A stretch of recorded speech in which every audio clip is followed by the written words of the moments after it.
Vamos a ir a la palabra del Señor. Quiero invitarles al libro de Mateo, capítulo número 8, versículo número 17.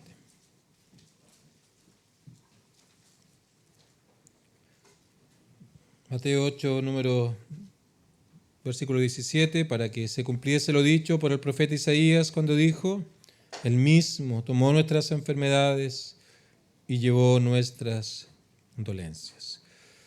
Y el mensaje para esta tarde se titula El milagro de la conversión.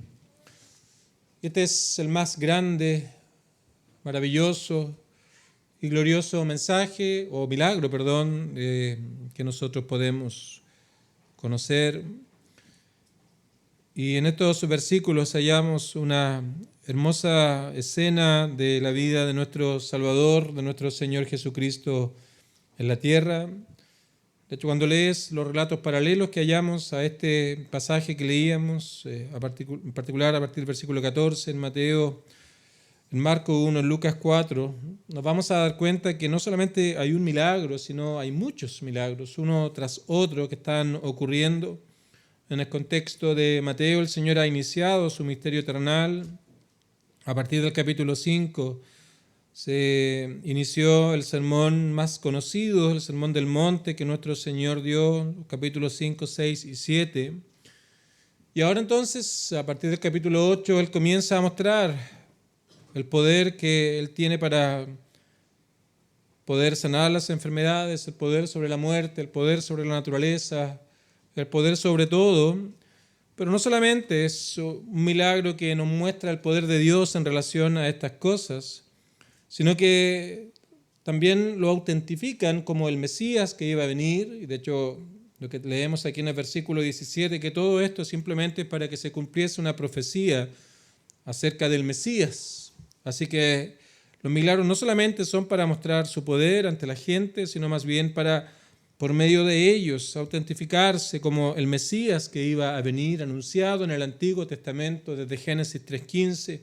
Y cada vez con mayor claridad, cada vez con mayor certeza, se va mostrando datos e información acerca de este Mesías. Y aquí entonces todo esto que el Señor estaba haciendo, todos estos milagros, eran para poder mostrar que era el Mesías que iba a venir.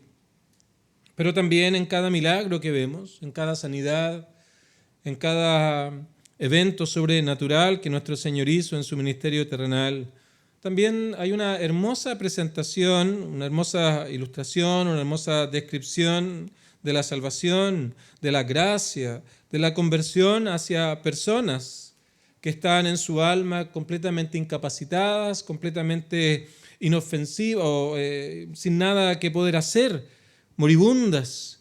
Por lo tanto, tenemos aquí riqueza para nuestra vida, riqueza para nuestra alma, pero especialmente encontramos aquí una historia y unas historias que hablan acerca de quiénes somos delante del Señor. Y voy a leer desde el versículo 14 para considerar estos 4 versículos que le siguen. El Señor estaba en casa de Pedro, a quien le había sanado a su suegra, así que debe haber sido un hombre muy, muy contento por aquella situación. Ya era de noche, por cierto, versículo 16. Cuando llegó la noche, trajeron a él muchos endemoniados.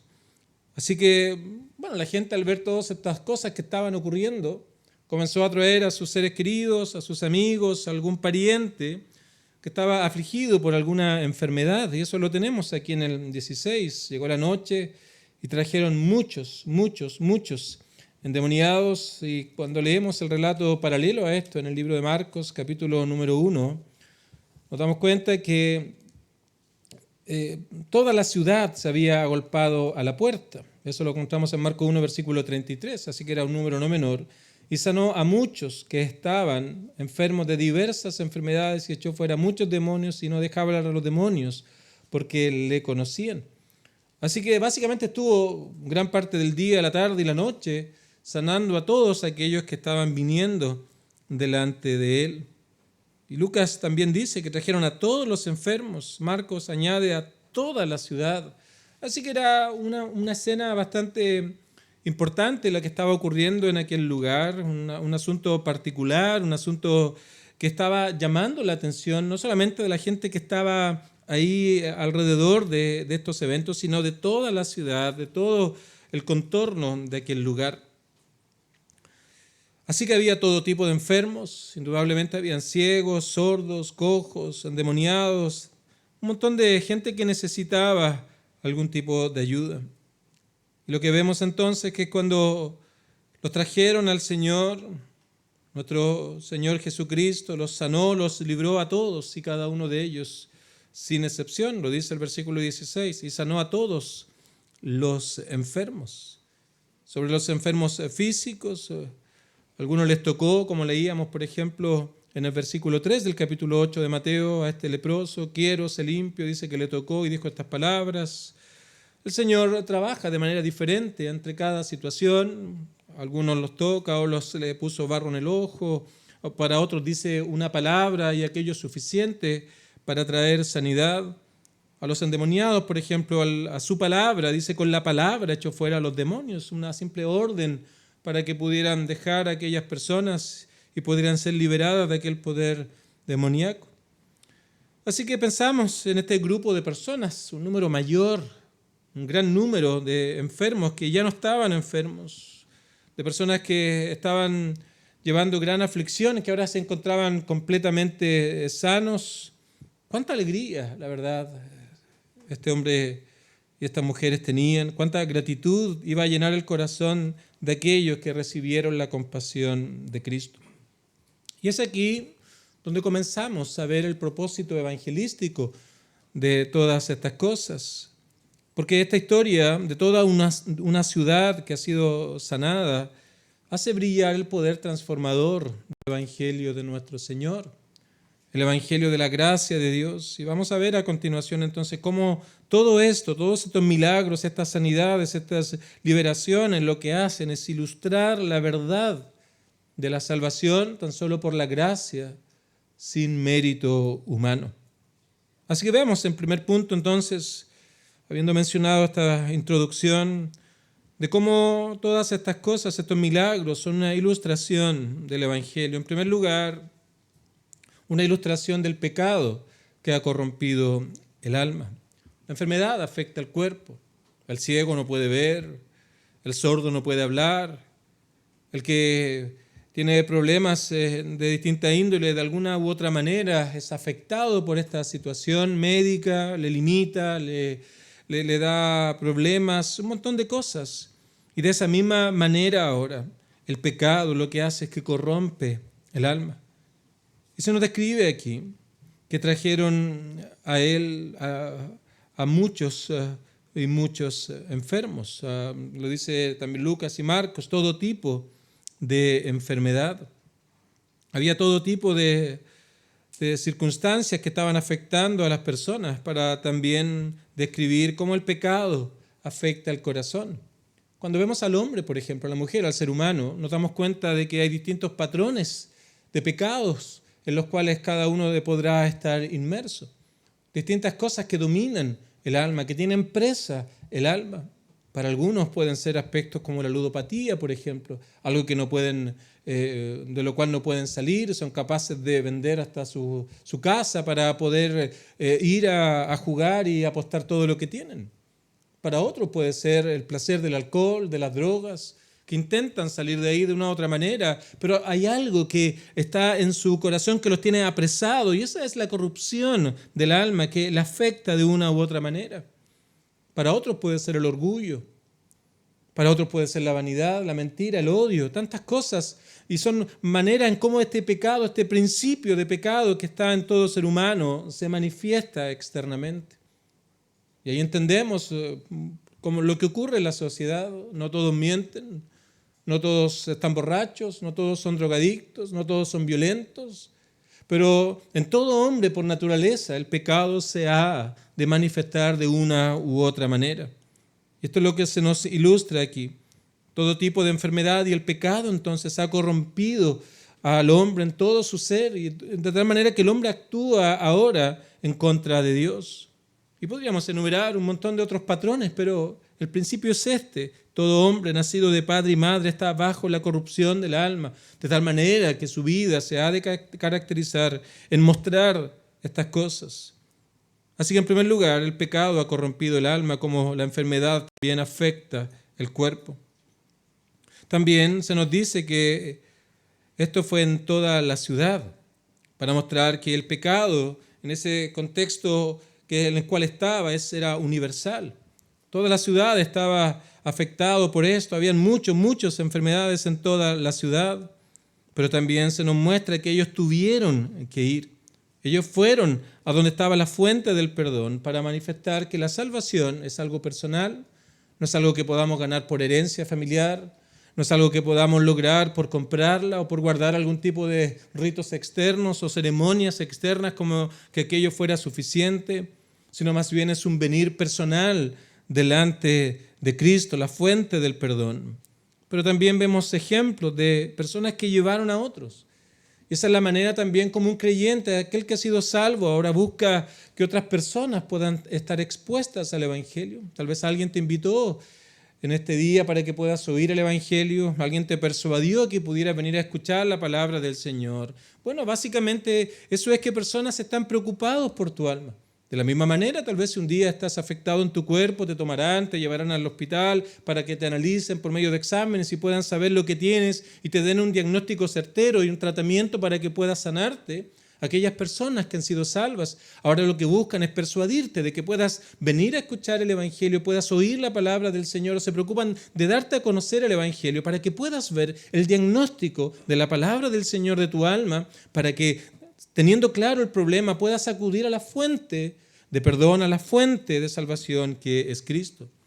Así que aquí se ilustra perfectamente estos aspectos del Evangelio, nuestra realidad delante del Señor. En segundo lugar, que esta realidad no es una realidad personal, sino de toda la humanidad, pero que la salvación es algo personal, debemos venir delante del Señor, pero también el anhelo que tienen los creyentes para que otras personas puedan oír, puedan escuchar el mensaje de salvación. Y esta es una de las más grandes muestras de amor que una persona puede tener por otra. Exponerlos al Evangelio, hablarles del Evangelio, hablarles acerca de Cristo. En segundo lugar, lo que vemos acerca de la salvación es que es un milagro. Y es un milagro que Dios hace.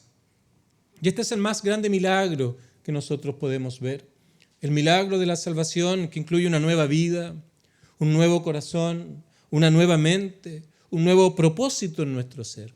Es un cambio, es una transformación total, completa, que Dios hace en el hombre. Así que quiero hablar de algunos aspectos de este milagro de la salvación a continuación. En primer lugar, que la salvación es un milagro de una salvación gratuita.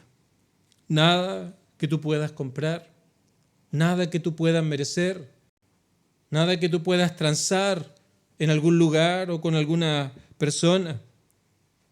Cuando ves aquí al Señor sanando a los enfermos, Él no salió pidiendo dinero, no salió pidiendo fama, no salió pidiendo algo a cambio o popularidad. Y de hecho, cuando tú lees el relato paralelo en Marcos capítulo 1, te vas a dar cuenta de que luego de muy avanzada la noche de estar sanando personas, Él se fue a dormir y luego se levantó muy temprano para orar al Padre, para ir a otras ciudades, precisamente porque la fama que estaba teniendo, que los hombres le estaban dando, le estaba impidiendo, podían impedir el avance del Evangelio. Así que cuando Pedro va, y otros apóstoles en Marcos 1, en este relato paralelo, a decirle: Dios mío, ¿dónde estás, Señor? Todos te buscan. El Señor le dice: mira, vayamos a otras ciudades para que allí también el Evangelio pueda ser predicado.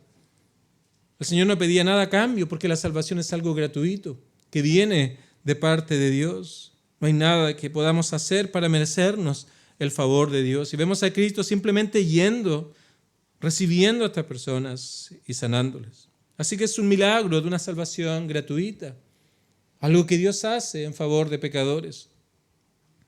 Pero también la salvación es un milagro, porque en la salvación vemos este milagro del perdón, de la remisión completa de la culpa y de la condenación del pecado. De esa manera podemos definir perdón. La culpa es remitida, es quitada, la condenación al pecado es quitada. Y que Dios haga todo aquello, que Dios perdone nuestro pecado y que no solamente lo perdone, sino que no se acuerden nunca más de él. Por cierto, es un gran milagro. Es un gran milagro. A veces, a modo ilustrativo, cuando tal vez alguien nos ofende y cuando le decimos perdón, pero siempre está allí. Tal vez silencioso, esperando que vuelva a fallar para sacar en cara, para acordarnos de aquella falla, de aquella circunstancia. Cualquier cosa puede gatillar estas cosas, que recordemos todos estos asuntos. Pero el perdón que Dios da es un perdón del cual ya no se acuerda de nuestras iniquidades. Es un gran milagro. Ahora, no es que pase por alto nuestro pecado, como escondiéndolo bajo la alfombra y simplemente no lo ve porque lo dejó oculto, sino lo que hace el perdón, Dios cuando nos perdona, es que toda la culpa del pecado, las consecuencias del pecado, las carga y las pone sobre Cristo en la cruz del Calvario, la cuenta de Cristo. Voy a hablar más de esto a continuación. El asunto es que la salvación es un milagro del perdón. Toda la culpa es quitada, la condenación por el pecado es quitada y todo aquello por lo que Cristo hizo en la cruz. Pero también la salvación es un milagro de un amor completa y absolutamente incondicional. La manera en cómo Dios muestra su amor para con nosotros es que siendo aún pecadores, Cristo murió por nosotros. Y en Getsemaní, cuando lo vemos antes de ir al Calvario, cuando previó todas aquellas cosas que iban a ocurrir en la cruz y las horas previas a todo aquello, su alma fue comprimida al punto de estar en una completa agonía, llegando a sudar como grandes gotas de sangre. Pero él se levantó dispuesto. Luego de orar, le dice a los que estaban a su alrededor, vamos porque se acerca el que me ha de entregar. Él se levantó dispuesto, luego de ver ese gran sufrimiento que venía, aún así, él se levantó voluntariamente dispuesto a cumplir aquella gran obra de reconciliar al hombre con Dios. Así que también es un milagro de un amor incondicional. Pero también la salvación es un milagro de libertad. Cristo libró a estas personas de una enfermedad, pero aquello era algo temporal. Las personas iban a morir. Pero por medio del Evangelio ahora el Señor hace libre el alma de la esclavitud, del pecado. Y ahora da una libertad eterna. Son las palabras de nuestro Señor en Juan, cuando Él dice, si el Hijo os libertare, seréis verdaderamente libres. Hay personas que dicen ser libres, porque pueden salir, ir a donde quieran, pueden tomar decisiones y pueden rechazar al Señor. Ellos dicen, bueno, yo soy libre. Bueno, aquello no es más que una expresión de la esclavitud en el pecado en el que estás. Y ese pecado se manifiesta rechazando a Cristo, rechazando al Creador, no considerando el Evangelio, viviendo para ti mismo, no considerando a Dios en nada de lo que Él diariamente por su gracia común te da. Pocas personas dan gracias a Dios cada día por este nuevo día que Él ha dado, por los alimentos, por el trabajo. Y las personas dicen, no, esto me lo merezco. Todas estas cosas que yo he logrado, que yo he hecho. Pero no se dan cuenta que son esclavos de estas cosas y todo lo que hacen lo hacen para sí mismos, sin considerar a Dios. Bueno, aquello no es más que una expresión de una vida que es esclava del pecado, que está lejos de Dios y que por sí mismo jamás podría estar a cuentas con Dios. Pero lo que la salvación hace es dar libertad, pero una verdadera libertad. ¿En qué consiste esta libertad? En primer lugar, nos hace libre de la culpa del pecado. Nos hace libre del dominio del pecado. Y en tercer lugar, nos hace libre de las consecuencias eternas del pecado. ¿De qué manera? De la culpa del pecado nos justifica. Las consecuencias de nuestro pecado son puestas sobre Cristo en la cruz del Calvario. Somos libres del dominio del pecado, así que ahora podemos vivir una vida que agrada a Dios. Nos da su Santo Espíritu y nos da su palabra, la cual es verdad, y por medio de ella es que somos santificados. Y ahora nos libra de las consecuencias eternas del pecado, garantizando a los creyentes, a aquellos que han sido libres producto de la salvación que Dios da, de que al morir ahora estarán por siempre y para siempre con nuestro Señor. Permíteme ilustrarlo de esta manera. Piensa en un hombre condenado a pena de muerte después de un juicio correcto. Hay casos que uno ve de repente en las noticias de que alguien fue libre porque se dieron cuenta de que o fue asesinado, pasó por la pena de muerte, pero luego se investigó y el juicio había sido un juicio incorrecto porque las pruebas habían sido incorrectas, había tal vez maltratado la información de tal manera que se culpó a alguien que era inocente, pero piensa que en esta ilustración es un juicio correcto, algo muy difícil tal vez para muchos en estos tiempos, pero era un juicio correcto, un juicio donde las pruebas eran innegables, de tal manera que la culpa había sido comprobada fehacientemente y esta sentencia ya era una sentencia firme. Así que este hombre está esperando simplemente ahora el momento en que la muerte ha de venir. Esta ilustración que quiero usar, insisto, un hombre condenado a una pena de muerte, pero por un juicio correcto, la culpa comprobada y una sentencia firme. Por cierto, es un hombre que no merece libertad, es un hombre que debe pagar por el castigo por aquello que ha hecho. Pero un día, él recibe un indulto. Él recibe, ya sea de un presidente o de un rey, un indulto. Y un indulto no era una reducción de una pena o traspasarla de pena de muerte a una cadena perpetua efectiva. No era una reducción de pena. Tampoco se trata de una libertad condicional, donde básicamente es una libertad limitada, es algo que todavía es condenado, pero se le ha dado ciertos beneficios carcelarios para que pueda tener una aparente libertad, pero todavía lleva consigo las consecuencias de su actuar. Sino que este indulto significaba que sus papeles ahora estaban limpios, como si nunca hubiera cometido delito. La deuda con la sociedad, con la ley, con quien sea, estaba completa y absolutamente pagada. Esto ilustra precisamente lo que hace la salvación. Somos pecadores delante del Señor. La paga del pecado es la muerte. Y todos pecaron y no pueden alcanzar el estándar de Dios, la gloria de Dios. Así que ahora la culpa ha sido comprobada, somos pecadores, está la ley de Dios. Nos comparamos con ella, podemos tomar simplemente uno de ellos, no matarás. Tal vez nadie le ha quitado la vida a alguien, pero si hemos hablado de alguien, hemos deseado el mal de alguien, hemos mostrado odio hacia alguna persona, hemos rechazado la autoridad y todo aquello nos hace culpables de este mandamiento. Por lo tanto, sí, la culpa ha sido comprobada, somos pecadores delante de Dios. Y la sentencia estaba firme entonces. La paga del pecado es la muerte, muerte física, muerte espiritual, una separación con Dios y la muerte eterna. Al morir iremos lejos de la presencia del Señor. Pero esto es lo que hace la salvación. Este es el milagro de la conversión, que en primer lugar es una salvación que viene de Dios. Nada que podamos lograr, tal como ese hombre convicto no podía nada por sí mismo hacer. Algo tenía que venir, ya sea del encargado de dar aquellos indultos, pero la salvación viene de Dios y viene de manera gratuita, nada que podamos hacer. Es el milagro del perdón, se remite la culpa, se remite la condenación del pecado. Y todo esto por un amor incondicional que se mostró por Cristo en la cruz del Calvario. Y ahora entonces el pecador, que era esclavo del pecado, es libre. Libre de la culpa, la cargó Cristo en la cruz. Libre del dominio. Ahora somos libres del pecado y podemos ahora vivir una vida que agrada al Señor y alegrarnos en estas cosas que antes desechábamos. Pero también tenemos acceso al cielo porque hemos sido perdonados. Ya no hay muerte eterna. Y ese es el milagro de la conversión. Eso es lo que el Señor hace en el hombre, en la mujer que viene delante de Él. Y ese hombre va a casa feliz, va a casa dichoso.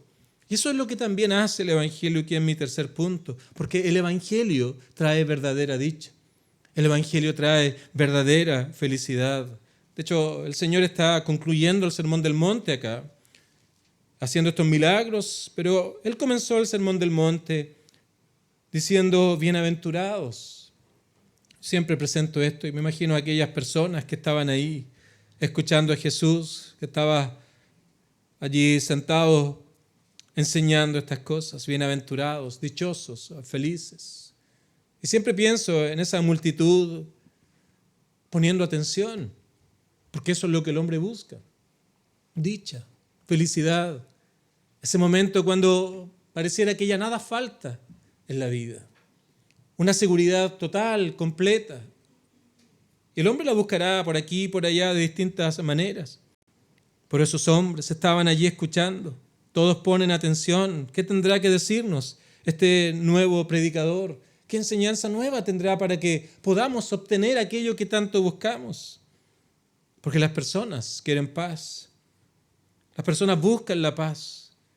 El problema de los hombres que no buscan en Dios la paz es que buscan la paz como un fin en sí mismo. De tal manera que buscan distintos medios para buscar aquella paz que vez tras vez les será esquiva. Tal vez estás buscando paz y la has buscado de distintas maneras.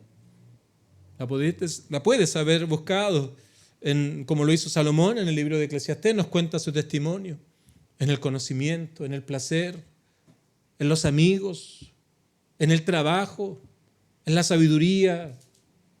Puedes leer Eclesiastés y no es más que un testimonio de un hombre en una búsqueda continua de sentirse pleno, dichoso. Pero la conclusión de este hombre es vanidad de vanidades. Nada de esto lo pudo llenar. Y tal vez ha sido también tu experiencia, querido amigo. Han pasado los años, fracaso tras fracaso, tal vez en algunos sentidos. Viene un éxito, pero luego la rutina ahoga ese éxito y ya no es lo mismo. Ya no causa el mismo placer que sentía antes y comienzas una nueva búsqueda, un nuevo camino para lograr aquello. Cambias de aquí para allá, es que esto no te satisface, es que esto no me llena y tu vida termina siendo una búsqueda incesante de algo que te pueda dar paz, dicha y felicidad. Pero aquí está la diferencia con el cristianismo, con el evangelio. Porque en el evangelio la paz no es un fin en sí mismo, sino que la paz es un resultado. La paz es lo que viene, producto de la obra de Dios en la salvación. Cuando el Señor obra en una vida, lo primero que hace es que muestra el pecado del corazón. De hecho, el Sermón del Monte, la primera bienaventuranza, dice, bienaventurados los pobres en espíritu. ¡Oh! Qué contracultural es eso, ¿verdad? La gente te dice que la dicha está en el dinero. Por cierto, el Señor no hacía referencia a la pobreza material, sino apelaba al pecado del hombre, para que vieran que necesitaban un Salvador, que había algo en ellos que no podía darle comunión con Dios. Bienaventurados los pobres, aquellos que reconocen que no tienen nada que ofrecer delante de Dios y que si han de ser salvos, esa salvación debe venir de Dios. Él muestra el pecado del corazón, pero también muestra la obra de Cristo en la cruz del Calvario, pagando por el pecado. Él muestra el pecado del corazón para guiarnos al arrepentimiento. Y Él muestra a Cristo en la cruz del Calvario para guiarnos a la fe en Cristo. El arrepentimiento y la fe. El arrepentimiento es ese dolor, esa vergüenza por el pecado. Y la fe es esa confianza en Cristo como el único mediador. Y cuando nos arrepentimos, y cuando confiamos en Cristo como el único que puede darnos salvación, perdón, entonces dice Romanos que somos justificados. Somos declarados justos. Es una declaración legal que Dios hace en favor de pecadores. Declarados justos, la culpa es remitida, la condenación es quitada.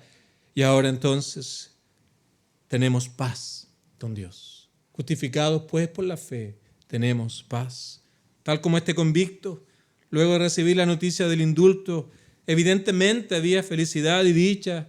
Así también el creyente o el pecador que se ha arrepentido y ahora es un creyente puede disfrutar de tener paz. El término paz viene de un término que denota unir algo. El hombre está separado con Dios y jamás puede hallar verdadera dicha aparte de Dios. Pero cuando es reconciliado con Dios, cuando está en comunión con Dios, el resultado de aquello, lo dice Pablo en Romanos, es que el hombre puede disfrutar de una verdadera paz, una verdadera dicha y una verdadera felicidad. Paz porque hemos sido perdonados, paz porque hemos sido reconciliados con Dios, paz porque ya no hay condenación para los que están en Cristo Jesús. Dos cosas quiero mencionar para concluir en esta tarde, porque aquí también se levanta una advertencia para nosotros en esta tarde. Los únicos incurables son los quienes rehúsan al Evangelio, son los que rehúsan recurrir al llamado del Evangelio a venir a Cristo.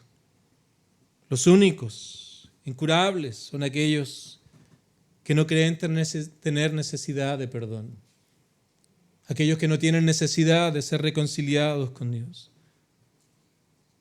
No sé si habrá algo más terrible de alguien que esté en esta terrible realidad espiritual, pero crea estar sin problemas espirituales, que no ve la necesidad de un Salvador, no ve la necesidad de estar a cuentas con Dios. Nunca de esa manera podrás ver la gracia de Dios. Nunca podrás disfrutar del perdón, del amor y la libertad que Cristo da si rechazas el Evangelio. Esta es la advertencia que tenemos acá. Pero también cuánto brilla la gracia de nuestro Señor en pocas líneas. Brilla su compasión. Él se compadeció de todos aquellos que venían. Ningún enfermo que pidió alivio lo hizo en vano. Él puso la mano sobre cada uno de ellos y los sanó absolutamente a todos. Y esas son las garantías del Evangelio, las promesas del Evangelio, que aquellos que vienen delante del Señor, convictos por su pecado, reconocen la culpabilidad y le piden perdón al Señor y confían en Cristo. Dice que el que a Él viene, Él no le echa fuera.